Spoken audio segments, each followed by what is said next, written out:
Hello, good morning students.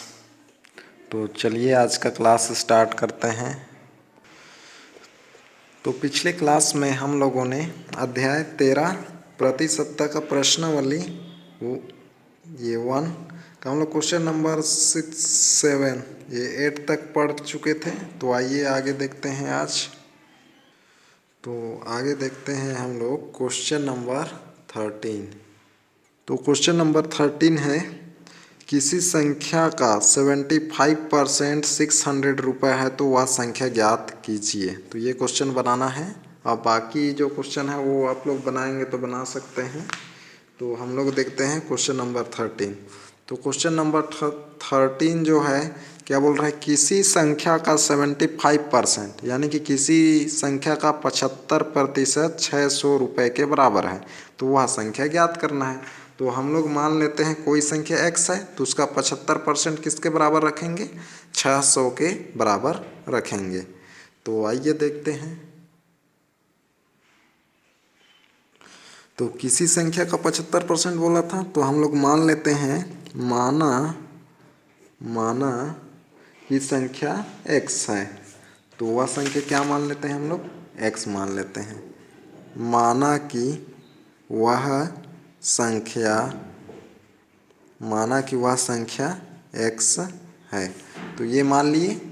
तो क्या हो जाएगा प्रश्न अनुसार, तो इसी संख्या का 75% तो क्या हो जाएगा, x का 75 यानी कि 75% किसके बराबर रखेंगे, 600 के बराबर है। तो ये हो गया। तो अब यहाँ से x का मान निकाल लेंगे। का हटाते हैं तो क्या लगता है, मल्टीप्लाई। तो क्या हो जाएगा यहाँ मल्टीप्लाई 75 अपॉन क्या हो जाएगा, परसेंट हटाते हैं तो 100 तो यहाँ 100 हो जाएगा।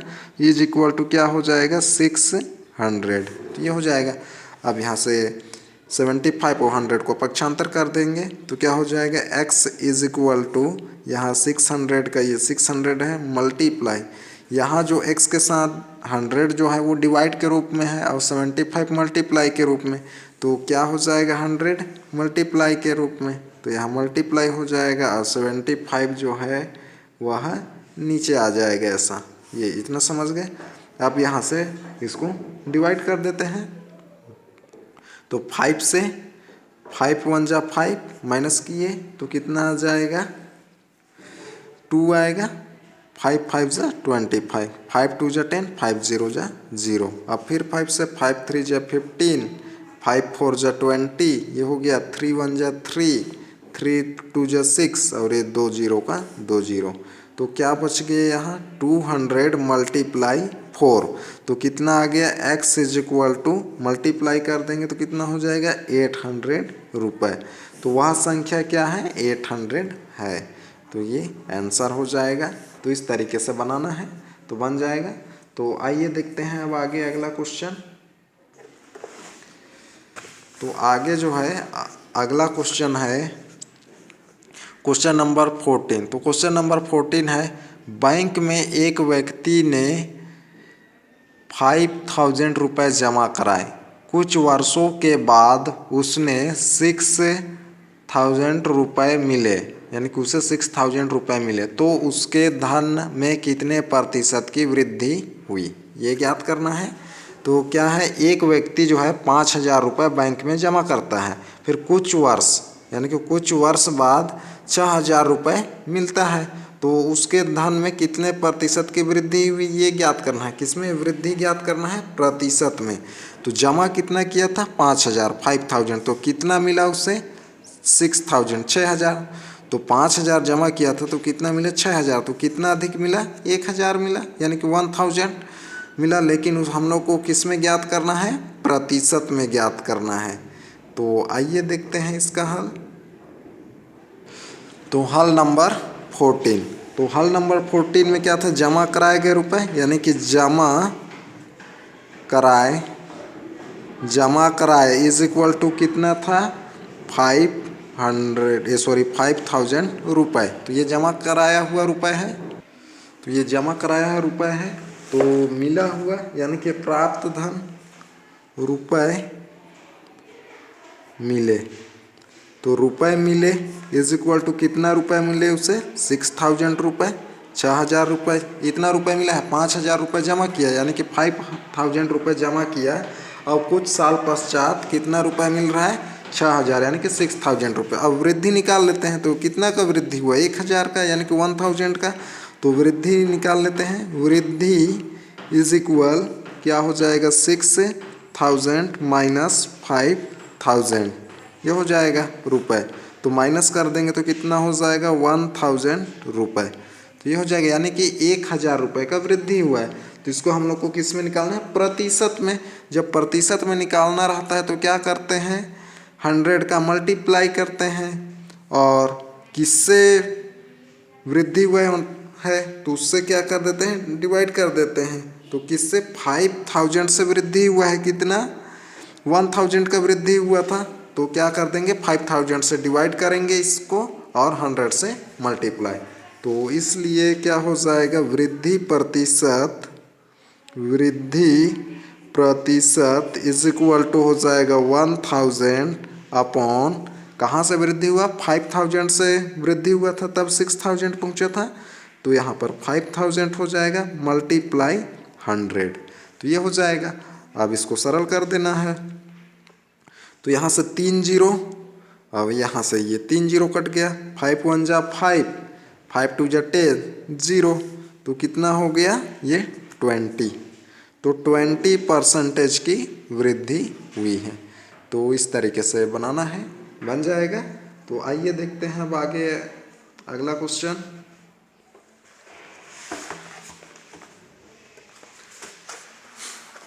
तो आगे है अगला क्वेश्चन, क्वेश्चन नंबर 15। तो क्वेश्चन नंबर 15 है किसी कक्षा की दर्ज संख्या 40 है। तो क्या है किसी कक्षा की दर्ज संख्या 40 है, इनमें 36 लड़के उत्तीर्ण हो गए तो उत्तीर्ण एवं अनुत्तीर्ण का प्रतिशत ज्ञात कीजिए। तो कोई कक्षा है जिसमें कितने छात्र हैं 40 छात्र हैं, जिसमें से 36 जो लड़के हैं वह उत्तीर्ण हो गए।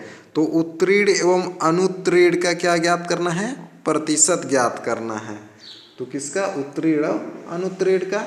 तो पहले तो उत्तीर्ण और अनुत्तीर्ण का संख्या ज्ञात करेंगे, उसके बाद में उनका प्रतिशत ज्ञात करेंगे। तो आइए देखते हैं इसका हल। तो हल नंबर 15।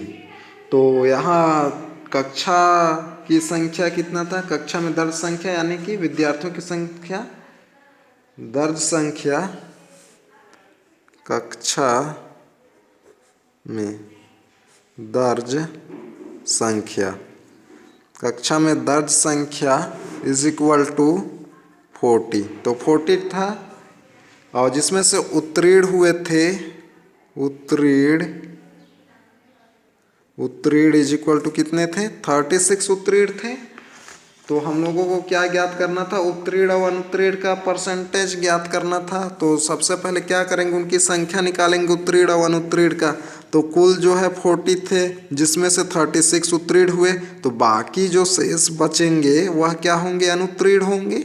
तो अनुत्तीर्ण ज्ञात करने के लिए क्या कर देना है 40 में 36 को माइनस कर देंगे तो अनुत्तीर्णों की संख्या ज्ञात हो जाएगा। तो अनुत्तीर्ण इज इक्वल टू क्या हो जाएगा 40 माइनस 36, माइनस कर देंगे तो कितना हो जाएगा 4। तो 4 जो है अनुत्तीर्ण है। तो अब यहाँ से परसेंटेज निकाल लेंगे उत्तीर्ण और अनुत्तीर्ण का। तो उत्तीर्ण परसेंटेज इज इक्वल क्या हो जाएगा उत्तीर्णों की संख्या कितना है 36 है। तो यहाँ हो जाएगा 36 और टोटल जो है कितने थे 40 थे। तो यहाँ पर हो जाएगा 40 मल्टीप्लाई 100। अब यहाँ से इसको डिवाइड कर देंगे तो 1 0 से 1 0 ऐसा कट जाएगा, 4 1 जा 4, 4 9 जा 36। तो 9 का 10 से मल्टीप्लाई कर देंगे तो कितना आ जाएगा 90 हो जाएगा। तो ये 90। तो कितने परसेंटेज उत्तीर्ण हुए 90% उत्तीर्ण हुए। अब अनुत्तीर्ण ज्ञात करना है अनुत्तीर्ण का परसेंट। तो हो जाएगा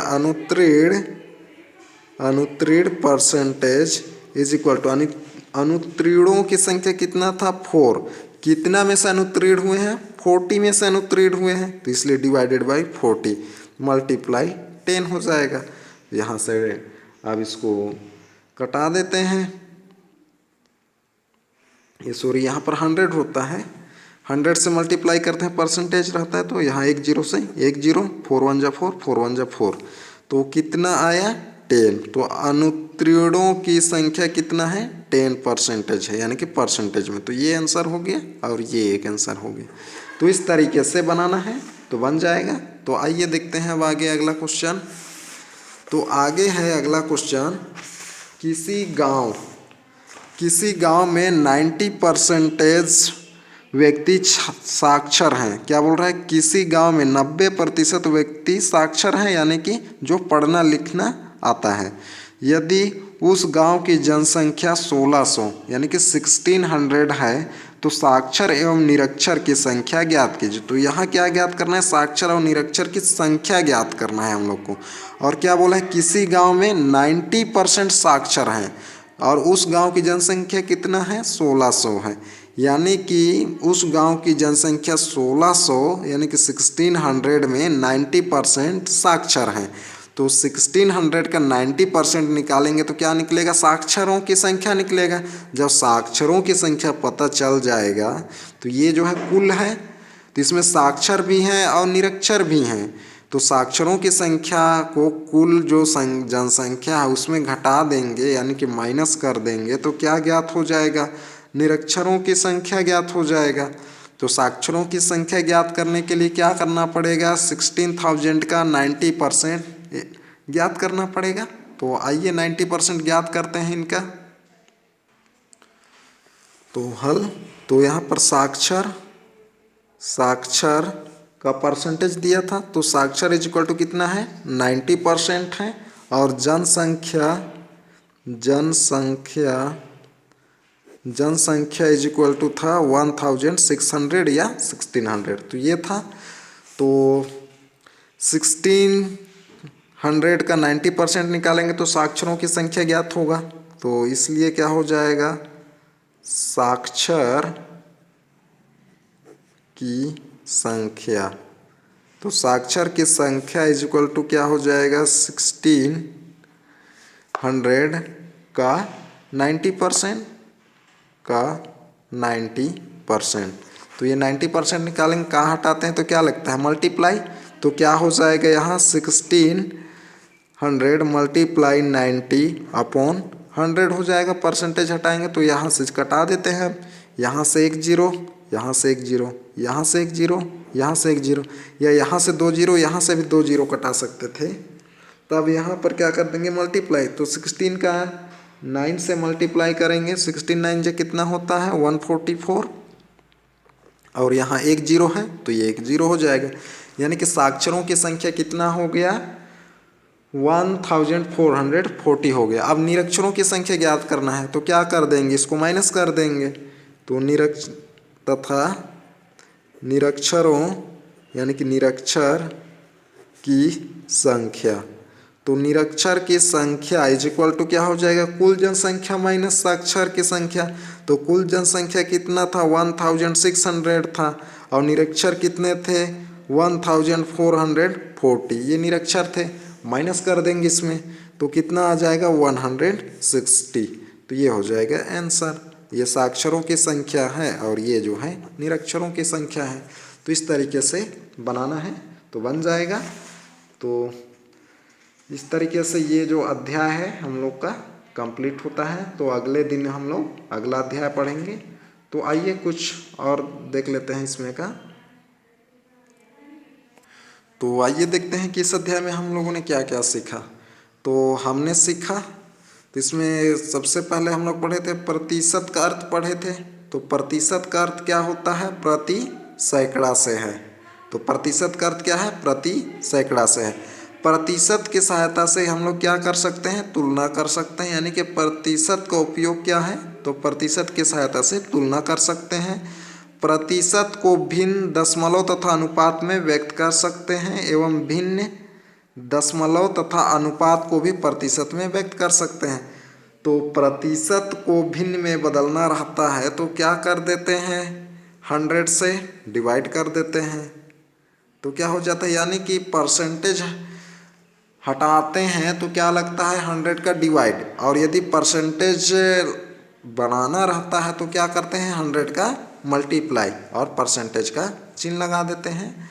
तो आइए पहले होमवर्क देख लेते हैं आप लोगों का। तो ये क्वेश्चन नंबर 12 जो है आप लोगों का होमवर्क रहेगा। तो क्वेश्चन नंबर 12 है, एक बार पढ़ रहा हूँ मैं।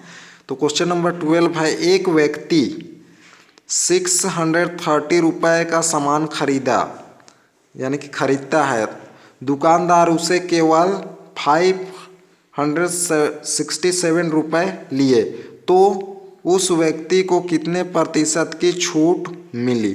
तो ये ज्ञात करना है। तो क्या है, एक जो व्यक्ति है कोई सामान खरीदता है, यानी कि सामान का जो मूल्य है वो 630 रुपये है, लेकिन दुकानदार जो है उसे 567 रुपये में देता है, तो व्यक्ति को कितने प्रतिशत की छूट मिली ये ज्ञात करना है। तो एक जो है ऐसा क्वेश्चन हम लोग पढ़ चुके हैं। तो इस तरीके से जो क्वेश्चन है वो उदाहरण नंबर 4 में है, तो उसी तरीके से बनाना है इसको। तो ये आप लोग होमवर्क में करेंगे। तो देख लेते हैं ये एक बार उदाहरण नंबर 4 को। तो ये है उदाहरण नंबर 4। यहाँ पर परसेंटेज में छूट दिया है, वहाँ पर क्या दिया था, रुपए में छूट दिया था। तो यहाँ पर एक बार फिर से मैं बता रहा हूँ आप लोगों को।